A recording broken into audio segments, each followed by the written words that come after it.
Bienvenue sur ce plateau spécial qui a pour thème bâtir la nation à partir d'un engagement patriotique. Pendant les 26 minutes à venir, nous allons discuter justement autour de ce thème, surtout que nous sommes en pleine campagne référendaire. Et pour en discuter avec moi sur ce plateau, j'ai le plaisir de recevoir le docteur Frédéric Mbamisang. Il est enseignant-chercheur au département de droit et sciences politiques de l'université Omar Bongo. Avec lui également sur ce plateau, nous avons le plaisir de recevoir une fois de plus monsieur Fortuné Matsingi-Boula, qui est docteur en sociologie politique. Monsieur, merci une fois de plus d'avoir accepté l'invitation de Gabon 24.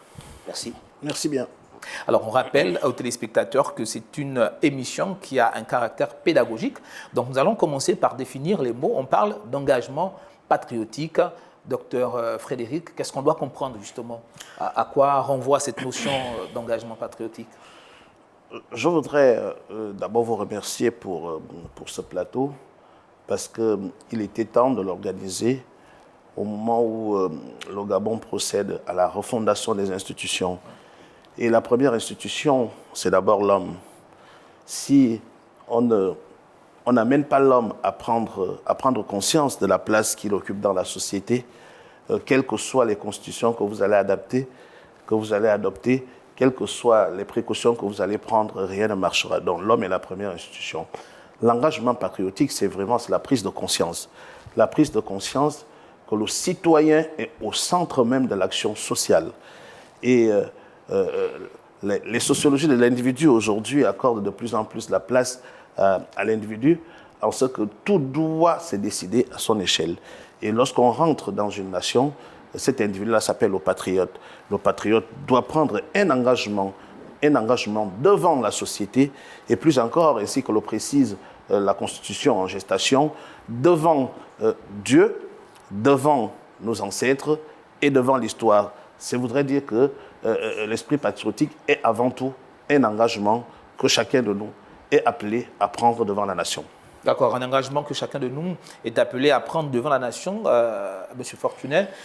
Est-ce que c'est un engagement qui est à la base inné ou bien il faut, quand on arrive au monde, on est dans une société, on parle du Gabon précisément, est-ce qu'il faut qu'il y ait des mécanismes justement qui accompagnent et qui encouragent les gens à développer cet esprit patriotique? Merci, mais avant de répondre à votre question, je vais quand même essayer de revenir aussi sur la définition. Hein. Je crois qu'il a planté le décor. Ces émissions-là sont toujours importantes, surtout que vous avez donné le ton. Elles doivent avoir un caractère pédagogique. En pareille circonstance, où nous allons au référendum et où nos points de vue aussi construisent l'opinion en faveur du oui ou du non, hein, selon qu'on défende telle ou telle position. Et un des préalables, quand il y a ces discussions, surtout à partir de ce ton pédagogique, c'est d'abord de définir. Hein, donc permettez-moi quand même de revenir plus là-dessus. Allez-y, allez-y. Oui. Disons, dans la notion d'engagement patriotique et la notion de patriotisme.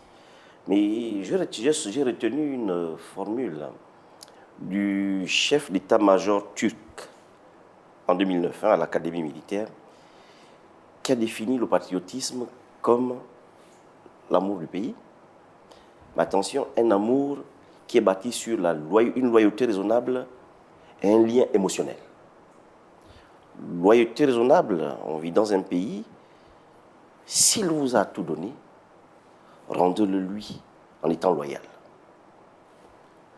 Et cela nous permet de comprendre même pourquoi est née cette constitution.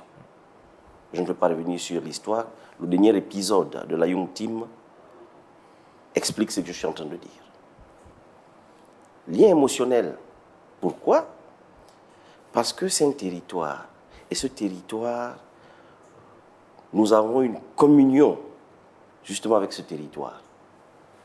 On a enterré nos parents, on a nos plantations, on a nos lieux de culte, on a enterré nos prépuces pour les hommes. Je reviens encore là-dessus. Les placenta, excusez-moi, oui. Ça va venir. Pour les femmes. Alors, vous voyez ce rapport que nous avons à cette terre. Mais c'est cela qui conditionne notre lien émotionnel. Donc, le patriotisme, évidemment, est bâti sur cela, donc sur cet amour pour sa patrie. Mais c'est un amour qui peut aller jusqu'à la défense militaire. S'il faut défendre avec des armes, on on y va, surtout face à des agressions extérieures, qu'elles soient brutales, qu'elles soient insidieuses. Donc, maintenant, pour revenir à votre question, si vous pouvez la reprendre un peu rapidement. La question était de savoir justement Oui. le rapport, quand et vous avez peut-être commencé à écorcher, Oui. est-ce que cet amour pour le pays est inné ou les États doivent mettre en place des mécanismes pour accompagner ou déclencher ou encourager justement ce patriotisme-là? Depuis les philosophes et même certains sociologues, l'homme est un être social. C'est-à-dire que c'est quand il arrive au monde qu'il est socialisé, c'est-à-dire qu'on lui donne une éducation, une formation, on lui apprend à reconnaître, à comprendre et à réagir en fonction des valeurs de cette terre, de sa terre, qu'il réagit. L'être humain est un être social parce que vous pouvez naître de père et de mère gabonais. Mais si à l'âge de, je veux dire comme ça, 2 ans, vous envoie en Chine, vous y passez toute votre vie, vous aurez plus de réflexes de la culture chinoise que la culture gabonaise. Donc l'être humain est un être vraiment social. C'est la société qui conditionne l'homme, qui inculque à l'homme ses valeurs. C'est ce que nous appelons chez nous les sociologues la socialisation. D'accord, en parlant, peut-être rebondir dessus. Oui, monsieur.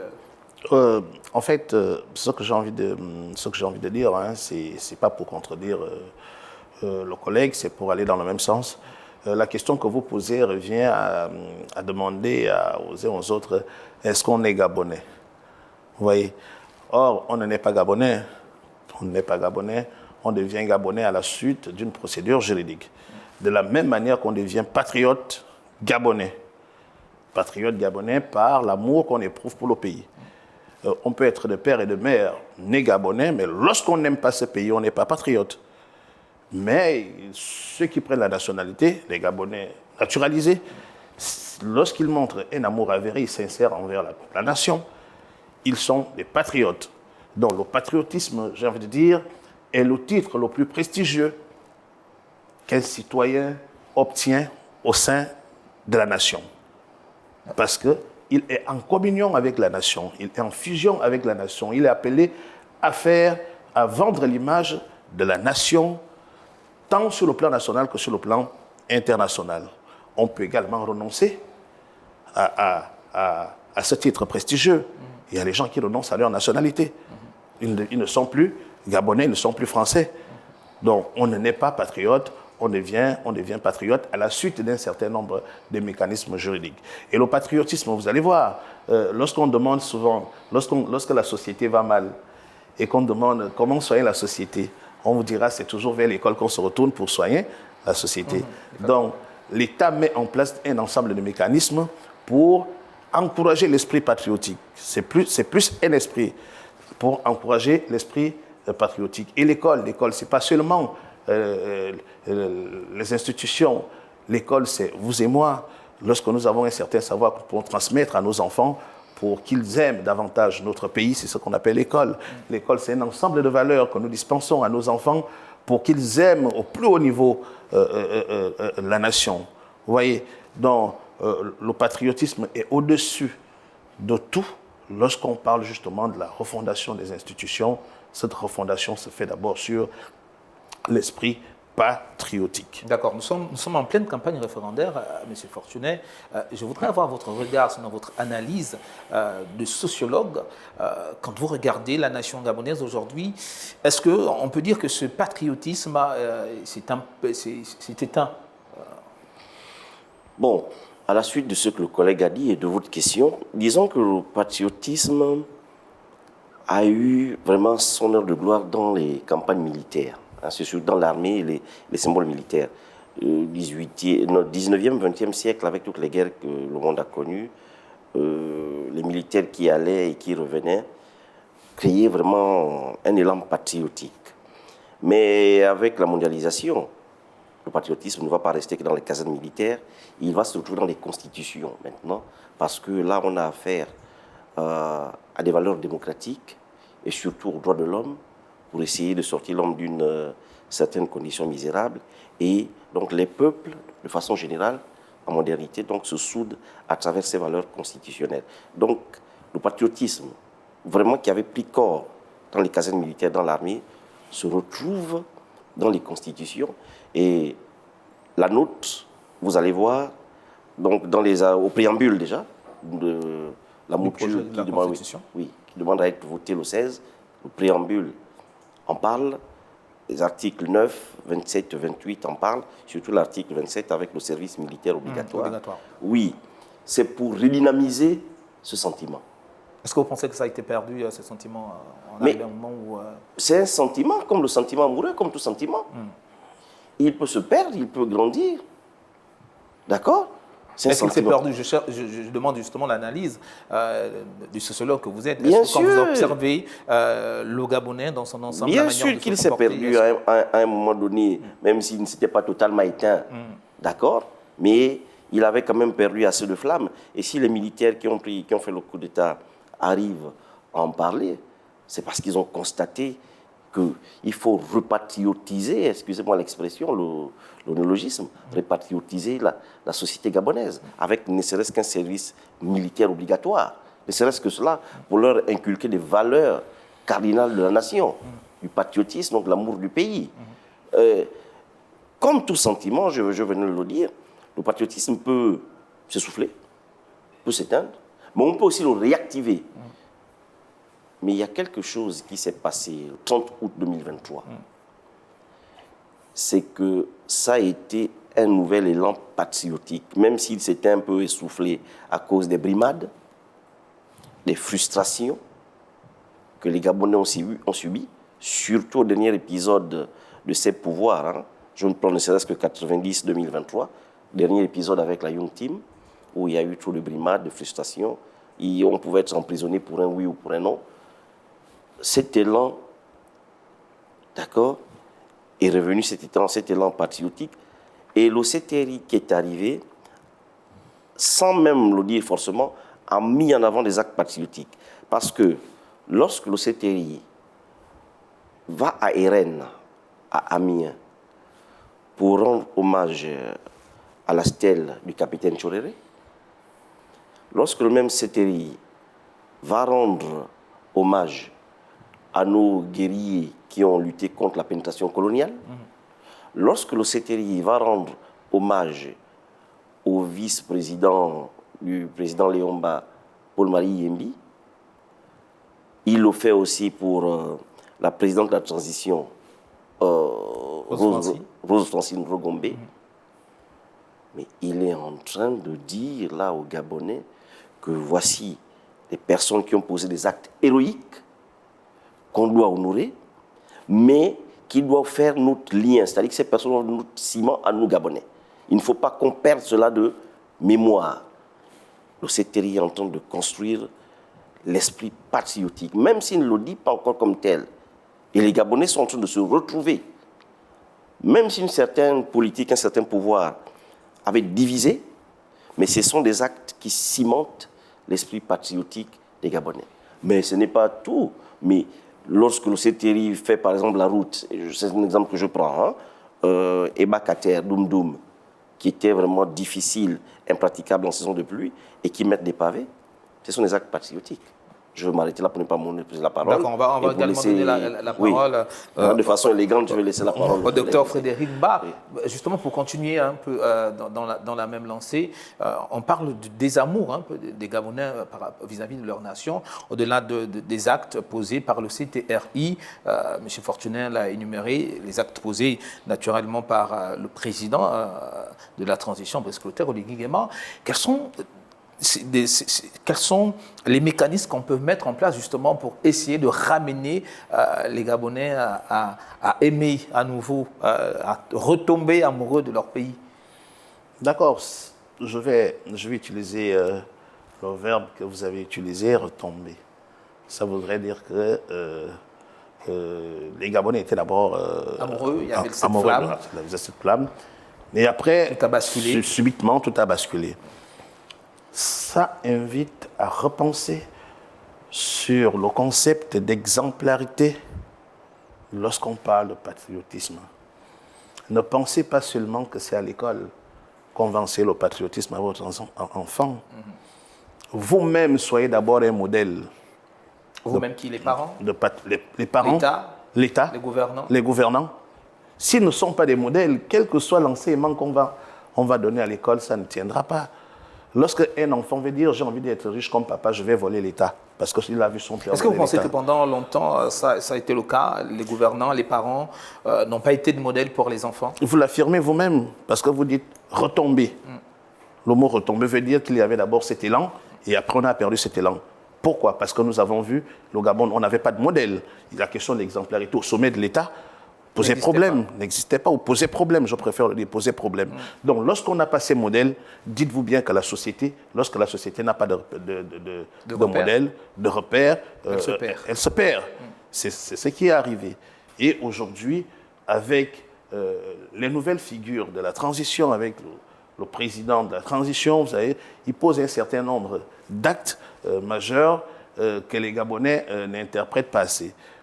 Il va dans les écoles primaires pour non seulement susciter les vocations, parce que quand il y va, il est en tenue militaire, vous ne connaissez pas le nombre d'enfants qu'il fascine et qui voudraient demain ou après-demain aussi faire comme lui. Des généraux également. Des généraux également. Ils veulent servir la nation. Ils veulent servir la nation sous la bannière de l'armée, mais aussi lorsque on montre les couleurs, le président de la République lui-même est là. Il montre aux enfants que ces symboles-là ne sont pas que des simples couleurs, mais c'est ce qui nous unit au niveau de la nation. Et j'ai envie de donner la définition de la nation qui me paraît tout à fait intéressante. Lorsqu'on parle, en effet, de l'esprit patriotique, la nation, c'est le sentiment de vivre ensemble.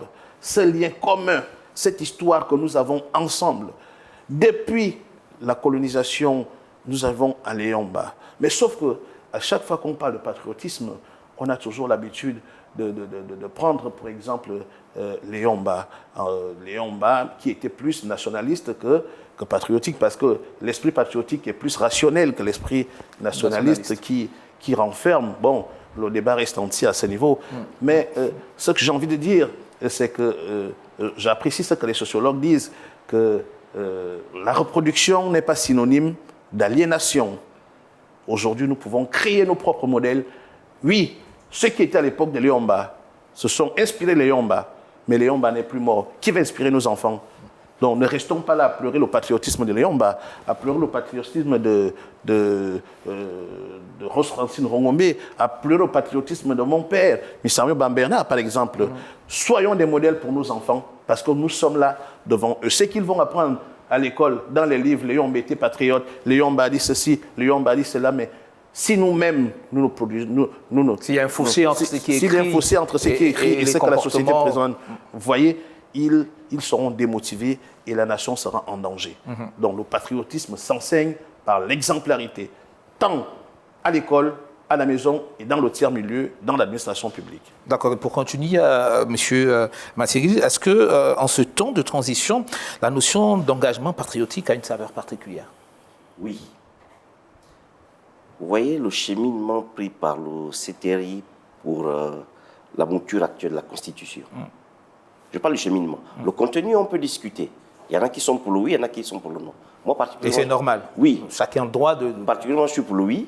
Et discussion vraiment rationnelle, pas métaphysique. Parce qu'il y en a même qui ont des réflexions métaphysiques. Ils ne donnent pas les raisons rationnelles du oui ou du non.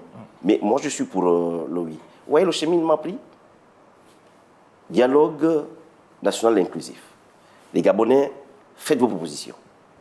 Dialogue national inclusif. Les commissions se mettent en place pour synthétiser ces différentes propositions.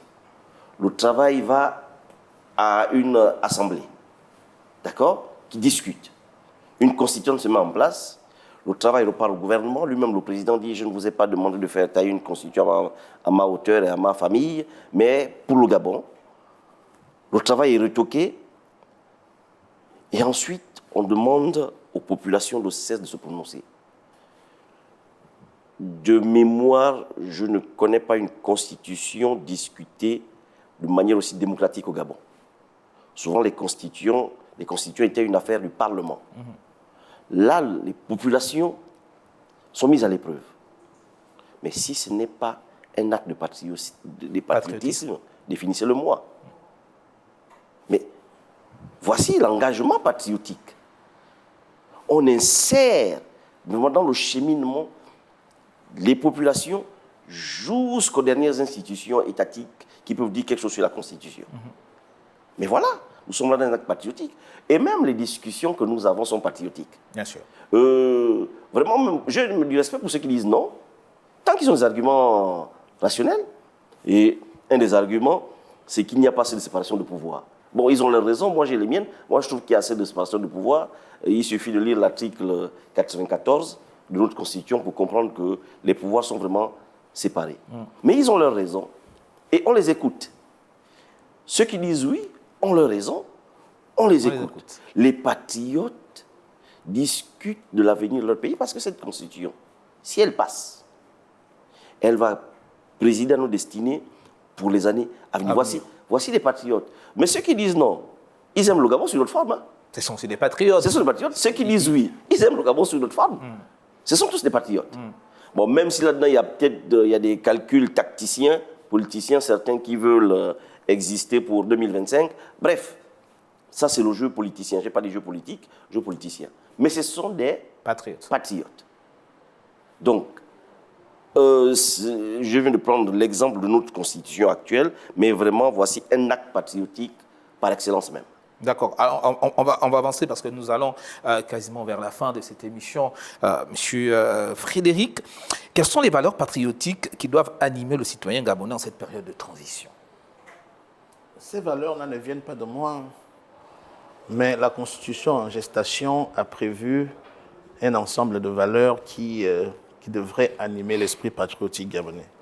Il s'agit d'abord de l'amour, de la solidarité, du partage, de l'entente, du respect mutuel, j'en passe. Mais je voudrais apporter une petite précision, parce que vous avez dit que l'approche qu'on adopte ici est pédagogique. Généralement, on a l'habitude de dire, et c'est le nom qu'on donne à la Constitution, l'esprit général de la nation. Ça voudrait dire quoi? Ça voudrait dire que la Constitution appartient avant tout à la nation. Pas un individu. À la nation. Pas un groupe de personnes. Mais c'est quoi la nation? Cherchons la nation. Je l'ai dit, c'est un ensemble de souvenirs communs. C'est vivre ensemble que nous voulons, que nous souhaitons. Dès qu'on aurait posé les choses de cette façon, la question essentielle, sinon importante, est celle de savoir est-ce qu'il y a la nation dans la nouvelle Constitution? Est-ce que le vivre ensemble est pensé dans la nouvelle Constitution? Est-ce que l'orphelin, la veuve et l'orphelin ont trouvé une place dans la Constitution? Est-ce que le chômeur a trouvé... Est-ce que la personne vivant avec un handicap a trouvé une solution dans cette Constitution? Mais la plupart des Gabonais n'interrogent pas cette Constitution dans ce sens parce qu'ils sont habitués à la politique. Et la réponse c'est quoi? La réponse c'est quoi? Est-ce que bien sûr. Dans cette Constitution, on trouve la veuve et l'orphelin, on trouve les personnes vivant avec un handicap, on trouve le vivre ensemble parce qu'aujourd'hui, je peux maintenant aller me présenter à Tchibanga, je peux prendre ma retraite et aller habiter à Gamba, même si je suis fan, ça ne cause aucun problème. Il y a le vivre ensemble, il y a le respect mutuel. Comprenez, toutes ces valeurs sont à l'intérieur, mais cependant, constatez que les Gabonais aiment toujours interroger, avoir toujours un regard politique, au point où c'est la question du régime politique qui intéresse les uns et les autres. Et même là-dessus, j'ai envie de le dire, je voudrais dire que le régime parlementaire ne garantit en rien la sécurité. Le régime présidentiel ne garantit en rien la sécurité. Ce sont les individus qui donnent un sens à tout ce qui est dit, à tout ce qui est au régime, à tout ce qui est dit, Ce sont les individus. On peut vous donner, il n'y a pas de meilleur régime politique au monde. Peu importe le régime, lorsque les acteurs qui animent ce régime sont animés d'une mauvaise volonté, suivez mon regard, il y a échec. Total. Donc, en ce qui me concerne, pourquoi je vote oui? Je vote oui parce que j'ai trouvé la nation dans cette Constitution et c'est d'abord ce qui m'intéresse. Je dois vivre en harmonie avec mon frère, avec vous et avec l'autre. Parce que si nous ne sommes pas en harmonie, quel que soit le modèle le régime qu'on va vous proposer, lorsque la société ne tient pas, c'est la guerre civile, c'est l'instabilité et le régime échoue. Merci, ça va être votre mot de fin. On va donner également 30 secondes à M. Fortuné pour clôturer, bâtir la nation à partir d'un engagement patriotique. 30 secondes, top chrono, qu'est-ce qu'il faut qu'on retienne? Il faut appuyer ce que dit le collègue. J'étais hier sur le plateau de TV+, et dans les différents plateaux que j'ai eu à tenir, le régime ne vaut rien en soi. mais vraiment un régime neutre. Ce sont les situations politiques. Mais ce sont surtout les valeurs, celles de responsabilité, de solidarité, de bien-être, d'équité, de service public qui font un régime. Et je prends des exemples. Regardez dans les monarchies du Golfe. Ce sont des monarchies. Donc il y a un monarque. Lisez le niveau de vie. Qu'est-ce que ça a à voir avec certains pays qui se disent démocratiques? Le Qatar, qui influence même la France, ne serait-ce qu'à travers le Paris Saint-Germain. Vous voyez? Les régimes ne valent rien en soi. Parce que si on s'arc-boute sur présidentiel, parlementaire, on risque de passer à côté de la plaque. Allons-y lire un peu cette constitution. Vous l'avez dit, vous deux. Moi, j'ai l'article 23 que je retiens. L'article 23, qui s'intéresse à la jeunesse. Pourquoi je parle de la jeunesse? Ce n'est pas dit de demain. Non, ce n'est pas dit explicitement comme ça, mais l'article 23 dit que chaque Gabonais a le droit de trouver un travail. L'État a le droit de trouver un travail à chaque Gabonais, un salaire équitable. Or, le taux de chômage au Gabon est de 40%. Mais quelle est la catégorie qui subit le plus le chômage? Ce sont les jeunes. À peu près à 80% de ces 40%. Voilà l'article 23 qui parle à la jeunesse. Et les jeunes, là, je les invite à aller voter, que ce soit oui, que ce soit non. Mais qui vote d'abord pour battre l'abstention. Et on verra aussi, on comprendra que les jeunes aussi veulent prendre leur destin en main maintenant. Ils ne doivent pas être observateurs. Les jeunes doivent s'engager. L'article 23 est pour eux.